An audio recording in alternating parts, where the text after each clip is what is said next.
जय हिंद। एक व्यक्ति के यहां पुलिस की रेड पड़ती है। जब रेड पड़ती है तो उसके बाद घर से हथियारों का जखीरा बरामद होता है, करोड़ों रुपए कैश बरामद होते हैं। अब इसके बाद डीएसपी साहब इस व्यक्ति को अपने पास पूछताछ के लिए दफ्तर बुला लेते हैं। जब बातचीत शुरू होती है तो आरोपों के मुताबिक डीएसपी साहब 2.5 करोड़ रुपए की रिश्वत की मांग कर डालते हैं।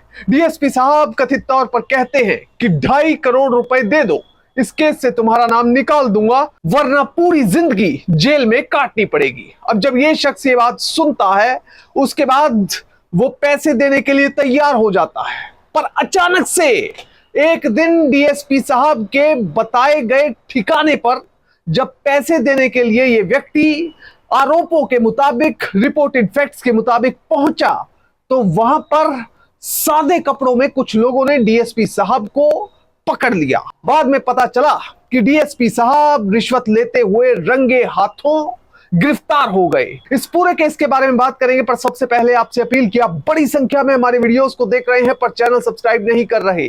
अगर आप इस वीडियो को देख रहे हैं तो फौरन चैनल को सब्सक्राइब कीजिए, बेल नोटिफिकेशन ऑन कीजिए, वीडियो को ज्यादा से ज्यादा शेयर करें और इसके साथ ही अपना कमेंट देना ना भूलें।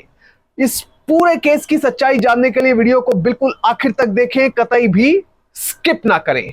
अब यह पूरा मामला समझने के लिए आपको चलना पड़ेगा बिहार के पटना में, और पटना से तकरीबन 102-3 किलोमीटर दूर गया में 2 लोकेशंस पर आपको चलना पड़ेगा। पटना से डीएसपी अजय प्रताप सिंह की टीम मनोरमा नाम की एक महिला के यहां 19 सितंबर को रिपोर्टेड फैक्ट्स के मुताबिक छापा मारने के लिए पहुंचती है। अब जब एनआईए की रेड पड़ती है तो सभी भौचक्के रह जाते हैं, किसी को कुछ समझ नहीं आता। अब रेड में घर के कोने कोने की तलाशी ली जाती है। जब घर का कोना कोना चेक होता है, एक एक जगह को देखा जाता है, तो कुल मिलाकर घर से 10 हथियार बरामद होते हैं और इसके साथ ही 4 करोड़ रुपए कैश बरामद होता है, जो पूरी तरह से शुरुआत में अनअकाउंटेड कैश लग रहा था। अब जब यह सब कुछ बरामद हुआ तो इन्वेस्टिगेटिंग एजेंसी ने यह बरामदगी दिखाई और यह सारा कैश और हथियार लेकर अपने साथ चले गए और फिर एक एफआईआर रजिस्टर की जाती है। इसके साथ ही डीएसपी अजय प्रताप सिंह की अगुवाई में यह रेड मारी गई थी और इसीलिए इस पूरी इन्वेस्टिगेशन को आगे भी वही कंडक्ट कर रहे थे। अब इसके बाद मनोरमा नाम की इस महिला का एक बेटा जो कि कंस्ट्रक्शन का काम करता है, उसे नोटिस मिलता है, समन मिलता है कि 24 सितंबर को उन्हें डीएसपी साहब के आगे पेश होना है। इसके लिए मनोरमा का बेटा रॉकी तैयार हो जाता है और फिर 24 सितंबर को बताए गए दिन में वो एनआईए के दफ्तर में डीएसपी साहब के पास पटना में पहुंच जाता है। रिपोर्टेड फैक्ट्स के मुताबिक जब रॉकी डीएसपी साहब के पास उनके कमरे में पहुंचा तो उसने सबसे पहले उन्हें नमस्कार की, दुआ सलाम हुई और इसके बाद बैठने के बाद फिर रॉकी से शुरू हुई पूछताछ। कहां के रहने वाले हो, क्या काम करते हो, कितने समय से काम करते हो, इतना सारा पैसा जो कैश बरामद हुआ है, इतने हथियार जो घर पर बरामद हुए हैं वो कौन लेकर आया है, किस मकसद से रखे गए हैं, पैसे किसने दिए हैं। ये सब कुछ ऐसे सवाल थे जिनका जवाब डीएसपी साहब कथित तौर पर जानना चाहते थे। पर इस बीच दूसरी तरफ से जो रॉकी था वो लगातार डीएसपी साहब को यह प्लीड करने की कोशिश कर रहा था कि सर मैं पूरी तरह से निर्दोष हूं, मेरा किसी भी मामले से कोई लेना देना नहीं है। वहीं दूसरी तरफ रॉकी के आरोप के मुताबिक डीएसपी साहब का कहना था कि तुम इस मामले में बुरा फंस सकते हो, तुम्हें नक्सली कनेक्शन दिखाकर एक बड़े मामले में फंसा दिया जाएगा और अगर तुम ऐसा नहीं करना चाहते, इस मामले से बचना चाहते हो तो फिर 2.5 करोड़ रुपए रिश्वत के तौर पर देने होंगे।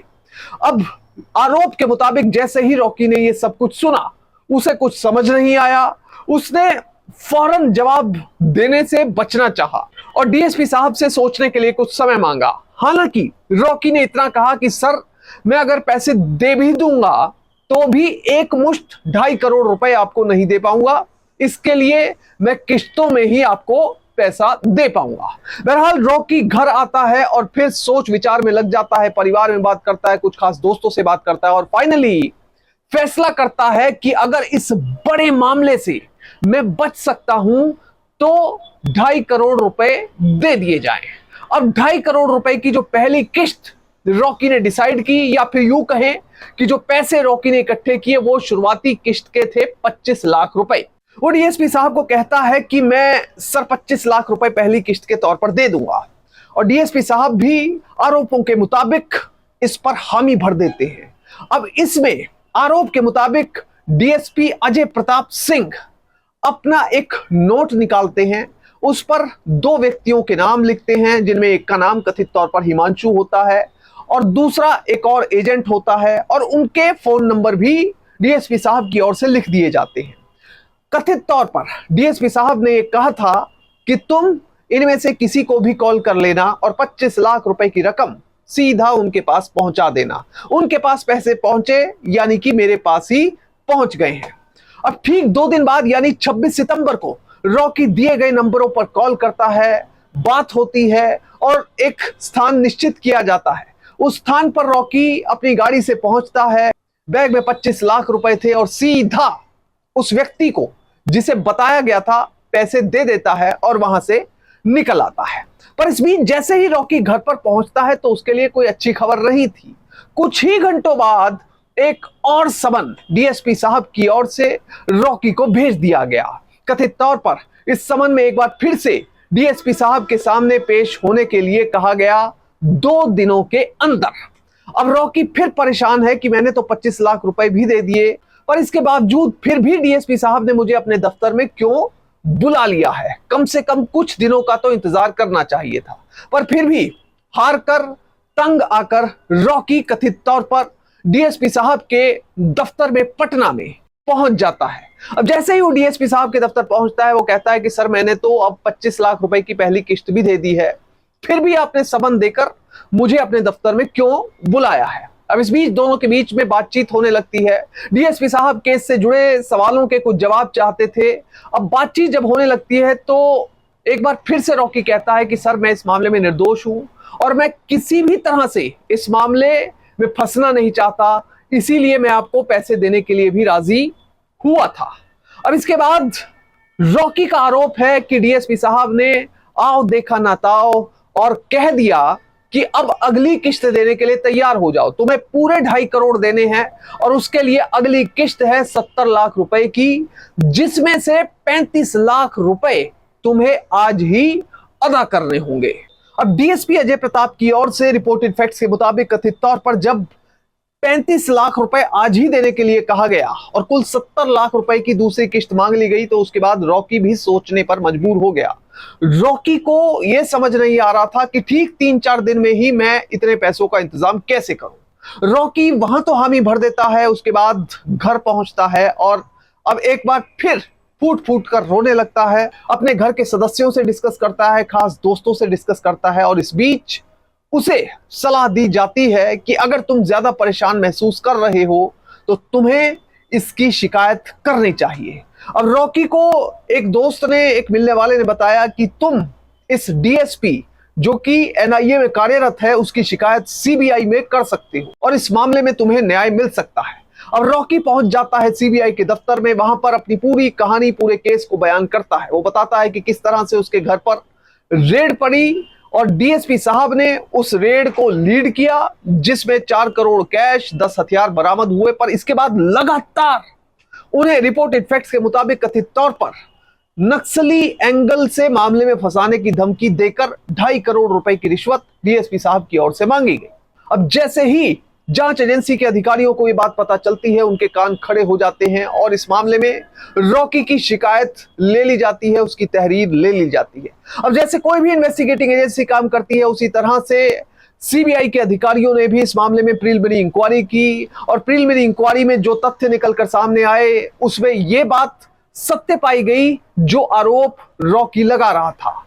उसके बाद सीबीआई की टीम ने आओ देखा ना ताओ, जिन जिन व्यक्तियों के नंबर कथित तौर पर रिपोर्टेड फैक्ट्स के मुताबिक डीएसपी साहब की ओर से दिए गए थे और कहा गया था कि इन व्यक्तियों को पैसा पहुंचा देना, उन व्यक्तियों के पास सीबीआई की टीम सीधे पहुंच जाती है। वहीं दूसरी तरफ डीएसपी साहब के पास भी पहुंच जाती है। हर ठिकाने पर छापेमारी होने लगती है। तो जो पैसे रॉकी ने 25 लाख रुपए की पहली किस्त दी थी वो इन लोगों से बरामद हो जाते हैं। अब दूसरी एक महत्वपूर्ण चीज जो पता लगती है वो ये पता लगती है कि जिस व्यक्ति का नंबर दिया गया था उस व्यक्ति का नाम हिमांशु था और वो डीएसपी साहब का सगा साला था। यानी कि डीएसपी साहब अपने साले के जरिए इस पूरे मामले में पैसे लेने की कोशिश कर रहे थे।